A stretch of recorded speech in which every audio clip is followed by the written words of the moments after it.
I wanted to talk about one of the biggest mistakes I see students making with LSAT logic games. Most students don't diagram enough. I see really smart people trying to do everything in their heads, but it just doesn't pan out when there's too much arbitrary information and not enough time to solve the questions. You can only hold something like 4 to 8 pieces of information in your head at once. And that's using memorization techniques already, like chunking for like phone numbers, for example. But when it comes to the LSAT with all its arbitrary rules, that's one step. On top of that, you have to make inferences, and then you have to imagine different hypotheticals for different specific situations. And you can't do all of this cold. You need some foundation. You need some main diagram for pretty much any question type. And then you need to be able to make adapted local versions or more specific versions of that diagram for particular questions. You have the space, you have the freedom to diagram, make use of it. Diagramming is your friend, and there's a clear advantage to doing so. If I see students try to do things in their heads, maybe they can knock out the easy orientation questions, but not the others. And one blind test taker even sued LSAC because he said that logic games were especially problematic for him, given that he wasn't able to see, and that that LSAC was not making sufficient accommodations for him. So given that most of you watching this probably don't have that issue, take full advantage of the opportunity you have to diagram. That's not changing with the digital LSAT. There will still be scrap paper, so you'll still be able to make use of that. And at the moment, with the print and pencil, paper and pencil format, you have 2 pages for logic games. So plenty of space to make your diagrams. Again, make use of it. One of the biggest mistakes I see students making with LSAT logical reasoning is that they're spending way too long on the easiest questions in the section. One of the nice things about LSAT logical reasoning is that the questions are in a general order of difficulty. Not a perfect order, but a general order. So you can still trust that the first 10 questions are going to be quite a bit easier than the tougher ones later in the section, especially in the late teens and early 20s. But if you spend your average of 1:25 or so on each of the easy questions, then you'll only have that same amount of time on the tougher questions that come later. And it takes more time to do harder questions than easier ones. So if you want to have 2.5, maybe even 3 minutes to tackle some of those toughest logical reasoning questions, you've got to make up that time or build up that time, bank that time from the easiest questions earlier in the section.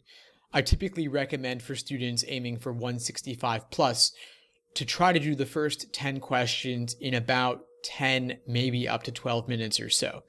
That helps you save up some time or bank some time to use for the toughest questions at the end of the section. And speaking of order of difficulty and how that affects your pacing, one other thing I would consider is don't let yourself get bogged down by the hardest questions in the middle. If something is giving you trouble and it's not sticking, skip it, come back to it later at the end when you've knocked out all the questions that are easier for you.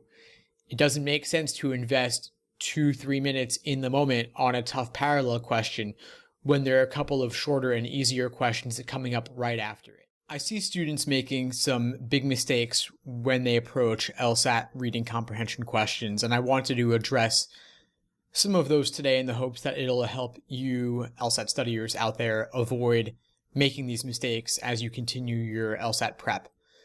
Most students make way too many markings on the reading comprehension passage. If you underline or highlight or circle things, you're probably trying to indicate that those things are important. But when you reread your notes later, when you reread the passage later, and you see those markings, you might be under the misconception that you thoroughly understand that part and then skip it in the future, when in reality, that's the most important part of the passage for you to focus on. There's also the issue that you can't unsee markings on the page. So if you've already made a marking and later reread the passage with a different intention from a different perspective, you won't be able to unsee your markings and you'll be distracted by them. It also takes way too much time to make all those markings. If you spend any longer than 3 minutes on your initial read of the passage, you're giving yourself significantly less than 1 minute per question. And so you don't want to overinvest yourself in your initial read of the passage. Another big mistake I see students making with LSAT reading comprehension is they're approaching the questions in the order given, not in the order that makes sense. You want to start with your global questions being your main idea, primary purpose, passage organization questions, then move on to the local or detail-oriented questions, and finally, the inferential questions that require a bit more reading between the lines, including the ones that are more similar to LSAT logical reasoning questions. So again, minimal markings, especially on the digital LSAT. Don't fool around with the highlighting and underlining tools. Those are just going to waste your time. And then secondly, the order in which you approach the questions. Don't do the order given. Do the order that makes sense, attacking and grabbing your lowest hanging fruit first.